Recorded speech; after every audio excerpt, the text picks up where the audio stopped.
also have Madison Tuck, MADISON TUCK, and Chris Krivoniak, KRISKRIVONYK.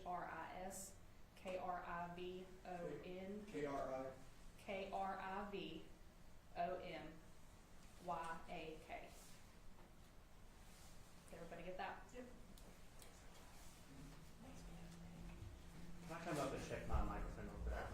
Of course. Anybody else can, if y'all can do what you need to do.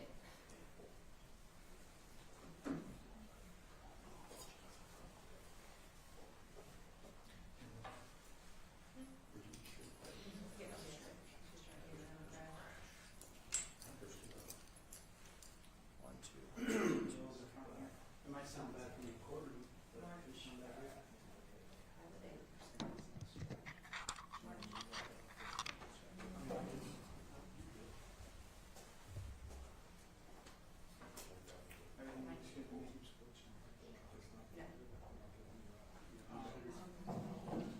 It might be upside down.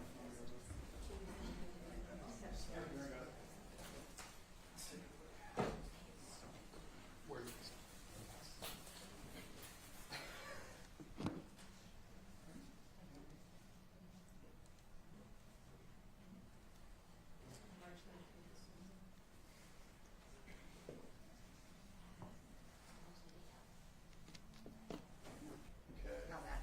Yeah, I have feedback in between us, so that's what I'm talking about.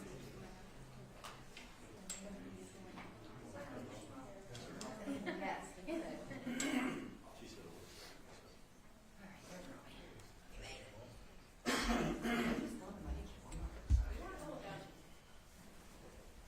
Just so I can strange. Yeah. Still bad. I can switch my mic, hold on. Y'all are cool with running the cord.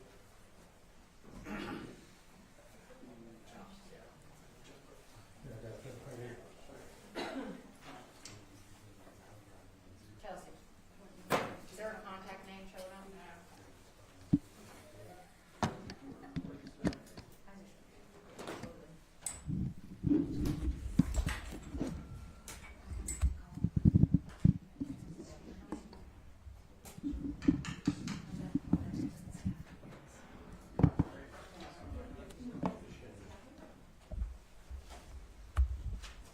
You got bars?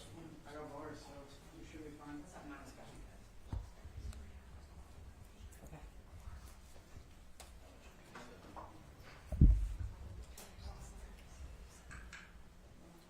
Standing by.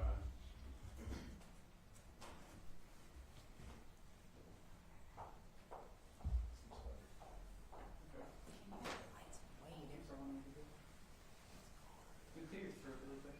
I'm sorry? That's all I needed. I just need to make sure I had levels. Perfect.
on standby.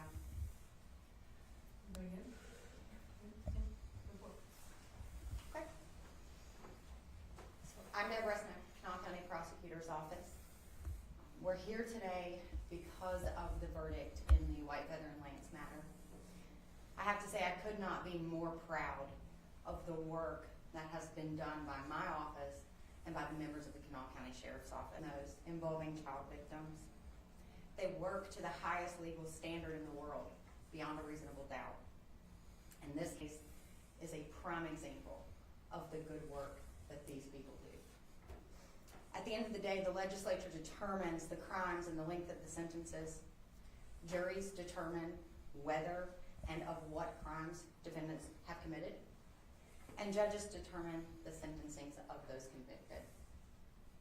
It is our job to put the facts that have been developed by our investigative partners together in such a fashion that we can present those to a jury, and the law together so that the judge can present that to the jury. And we do that to the best of our skill and ability.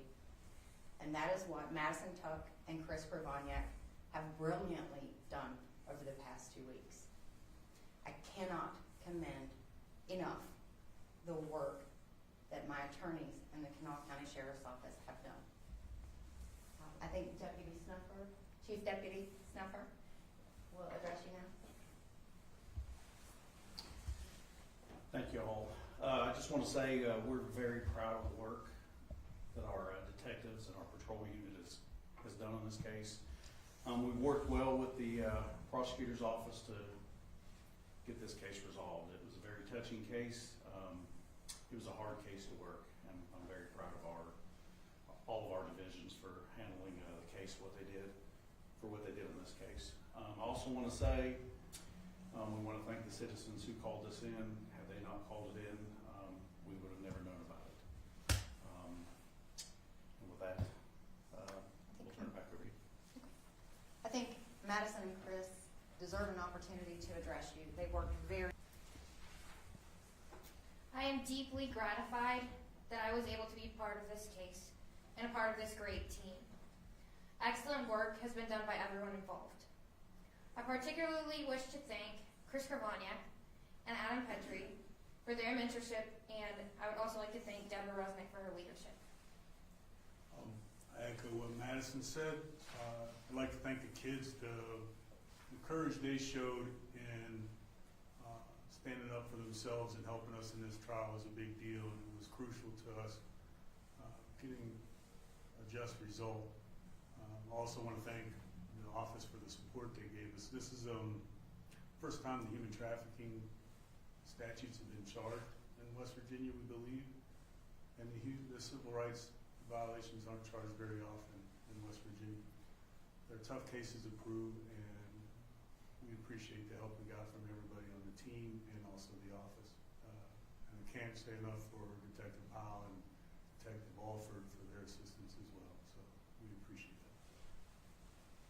We can take a couple of questions. Again, I think we don't want to miss the big bring a just result to them is really something that's hard to put into words. And so we're very, very grateful for the outcome that we got today.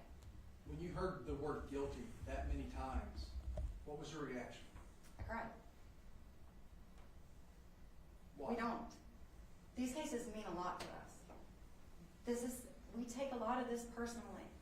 You know, this is our community, and these are the children of our community. And so if we're not going to fight for them, then who will? You mentioned this being the first time human trafficking been brought forward in circuit court in West Virginia. What kind of precedent do you hope this sets? What does this do for other circuit courts, for other prosecuting attorneys' offices across the state? You know, I think it shows that, yes, it may be state court, but these types of charges can be successfully brought. And it shows that the people of West Virginia will not tolerate this behavior. When did that statute pass the legislature? How long is it? I can't answer that. I'm not 100% certain. Given the charges that these two individuals were convicted on today, do we know what the maximum penalty would be for each of them? With respect to defendant Whitefeather, her maximum exposure is 215 years. With respect to Mr. Lance, his maximum exposure is 75 years.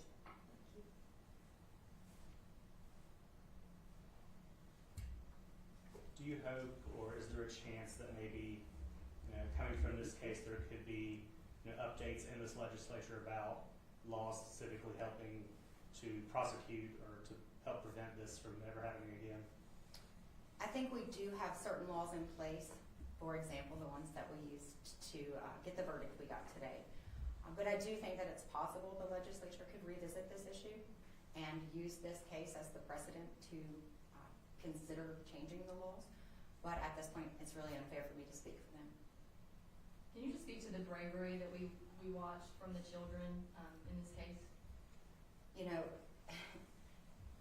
It's really hard for an adult to take the stand and testify against a stranger. I can't imagine the courage it took for a child to take the stand and testify against someone who, at one point in their life, they considered a parent. And I think Chris and Madison both were able to develop such a relationship with these children that is something that will forever impact all of them, and astounding. Anything else?